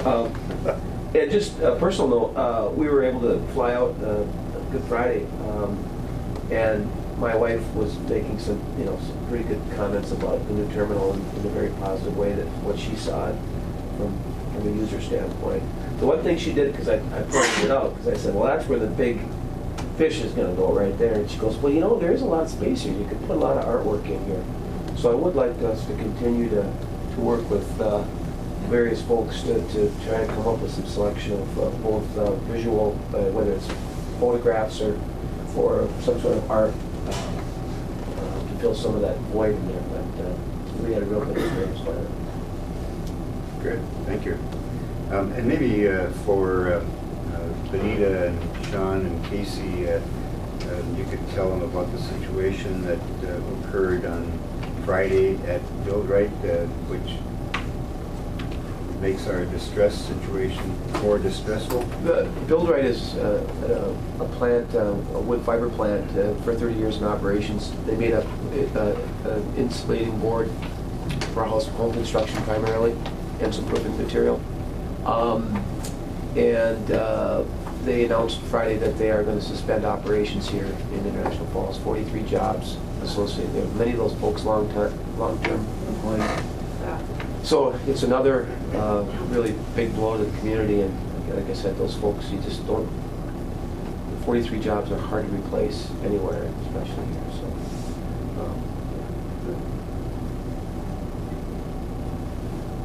So yes, further distress for the community.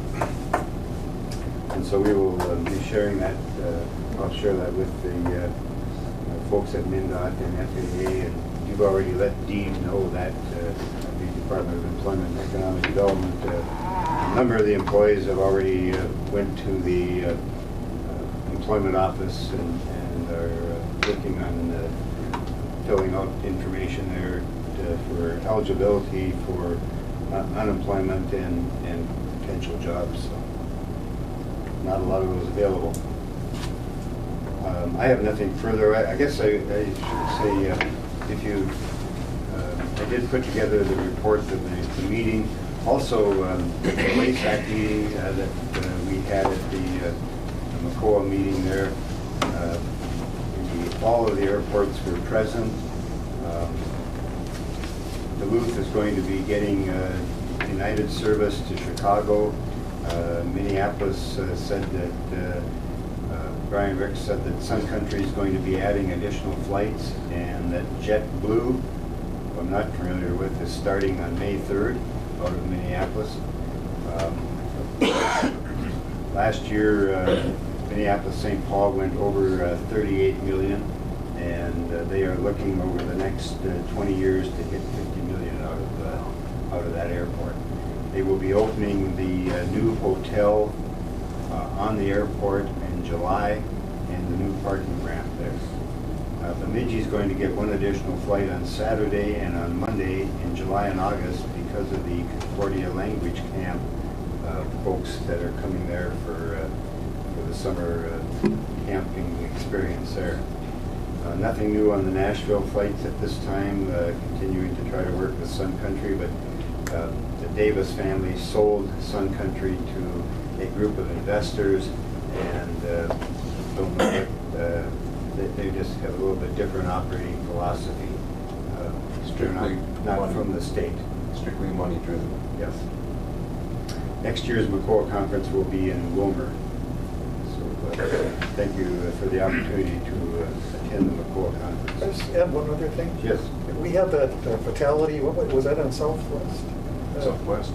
Yes, it And was. what I didn't realize, and what an unfortunate thing, but that was the first fatality in like 10 years. 10 years, which is, in the airline industry. which is, when you think of that statistic, It's it's, unbelievable. Yeah. hundreds and hundreds of millions of people. It's unbelievable. It is by far the It's safest way phenomenal. of travel. Yeah, it's- Much safer than you are in your car on the Yeah, highway. leaving here today and driving home. Yeah. The 3 miles, whatever it is, Well, right? reports out of Minneapolis, 38 million passengers. Yeah. That's pretty remarkable. Yeah, that's a good, that's, yeah. Well, I mean, that's very good. it's a credit to the industry and, you know, our country Yeah. that they've got the Phenomenal. things in place to make it so safe. Unbelievable. Yeah, that engine blew up while in flight and came through the fuselage and took out a window, and they almost lost one other woman. They held on to her so she didn't go out the window of the airplane. So That could have been way worse. oh yes, yeah. And to the credit to the pilot for bringing that plane down safely. They're lucky that they didn't blow the wing off or something. So, and they've been down, they've reduced their flights because they've been going over all of their engines again in the inspection process. They have the highest number of that aircraft and that engine, so their reputation in the industry is really good for maintenance, so the FAA, I think, is taking proper steps and not really overstepping there. You know, clearly there's an issue. Same thing happened in 16. All right, our next meeting is Wednesday, May the 23rd. And again, the FAA will be present to talk about our CIP plan. And so hopefully everybody can make that meeting. Further from our engineers on our master plan, and phase 2 will be getting close to starting then. I'll tell you, the exciting times for the airport in this commission and the work that's been done. So thank you all for your dedication to this airport and the commission. With that, if there's nothing further, we'll stand adjourned. Mr. Chairman, Oh, just a little thing on the community impact study. I think that the study stops at the river.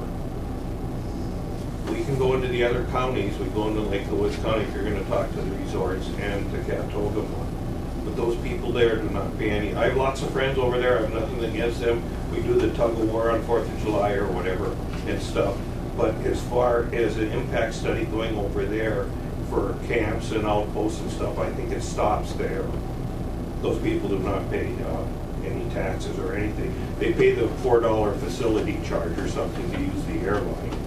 But I don't see where the taxpayers and Coochin County and the city taxpayers should be worried about what's going over there. They have their hub in Winnipeg, they have daily airline service, quite a few flights there, and the Thunder Bay and stuff, so I don't see where the impact study should come to them there. I mean, should be involved in our impact study as far as when the airport is closed. Well, I'm sorry, Mr. Mio, I would really disagree with you very, very strongly, because without this being a regional airport and without having many of our friends and relatives from the Canadian side utilizing our airport, we would not have the employment numbers. We would not have the service that we have today. And so, as a economic impact to our airport, we need to include that.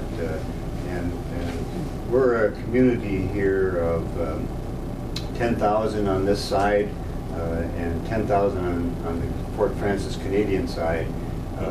We need to be looking out for each other. And I talk regularly with Mayor Avis in Fort Frances. Want to help them in any way that we can to make that community successful, and they have the same regard for us. So I disagree that they should not be part of any impact study. Okay, well, thank you. Okay, do they pay anything other than the facility charge to use Well, your- the fees that they pay on airline tickets go to improve our airport. Correct. And so, yeah, they don't pay a property tax over here, no, but those fees are brought back into the airport with the utilization of this airport. I've had relatives that fly to Toronto from over there, and they choose to use our airport rather than their system over there. I think that we need to take and have regard for those people there. One other thing highlighted was the EAS to Thief River Falls. I don't know if anybody here is aware of the aircraft that is used to Thief River Falls. Yes, yeah, Boutique Airline. Boutique Air, a 9-passenger airplane. Yes. Okay, just wanted to make sure And everybody knows that. they've had some icing issues, and that airline, Thief River would certainly like to have what we have here.